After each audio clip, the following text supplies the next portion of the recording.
Hi students, this is CUET 2024 Maths paper solution by Rupa Guha. Section B1 question 24. So this is a question from continuity and differentiability. Let square bracket x denote the greatest integer function. Then I have been given two lists. One is list 1 and the other is list 2. We have to match this, right? So just have a look at all the parts, that is A, B, C, D. Absolute value, that is modulus of x minus 1 plus modulus of x minus 2. Next is x minus modulus of x minus greatest integer x into modulus of x. So these are all I have to more or less look into the differentiability or the continuity, right? So let's see. There are four options, that is they are matching A, B, C with the respectively with the four parts of the list 2. So let's see the correct option. Option 3 is the correct option. Now these type of questions you need to scan the four options to be more, you can say, elimination method, that is I can eliminate these two or like that, right? So just scan through. Option 1 and option 2 has got A with 1, and option 3 and option 4 has got A with 2. So either A will be with 1 or 2. So when I chalk out that A is with which of the two options, then I can eliminate any one of them. Then I have to look for B part.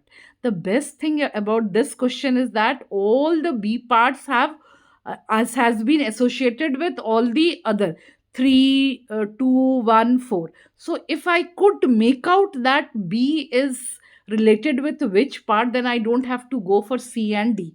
So I can immediately decide here only. Fine. So I need only to find A and B, and I think I can do this question. But for your comfort, I have done all the four parts. So let's get down to the solution. So first is x minus 1 modulus of x minus 1 plus modulus of x minus 2. Now for solving this question, I should have this knowledge that modulus functions are continuous everywhere, but they are not differentiable at the points. At which points? Wherever modulus sign, whatever is inside the modulus sign, equate that with 0. So modulus sign, inside that we have got x minus 1 and x minus 2. So when I equate both of them with 0, I get the value x equals to 1 and x equals to 2.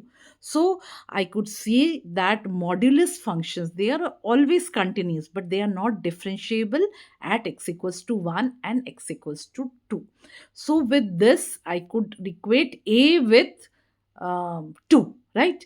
So now first and second part options were gone now.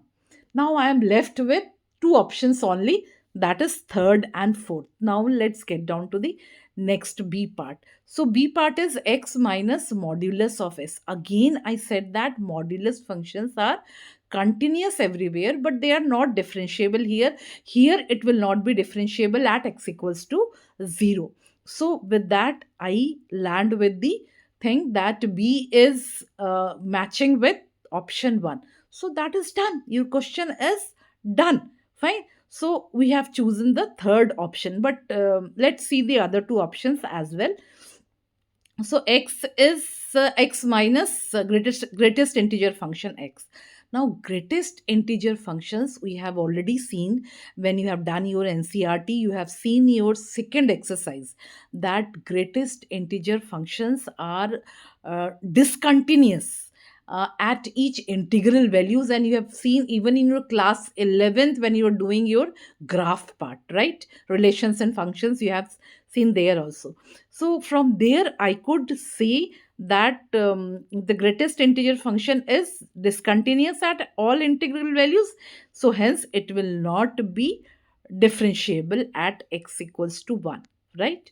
So this I could relate with this answer. And finally we go with the last one, that is x into modulus function x. So again it won't be differentiable at x equals to 0, but it will be differentiable at x equals to 1. So modulus functions are not differentiable at the point in which the function inside the modulus is equated with 0. So that way I land with D is equated with fourth, right? So that way I could see first is equated with A part is equated with second. B part is equated, rather equated means this B part is related with the first one, C part third, and D part is fourth one. So that is your final answer.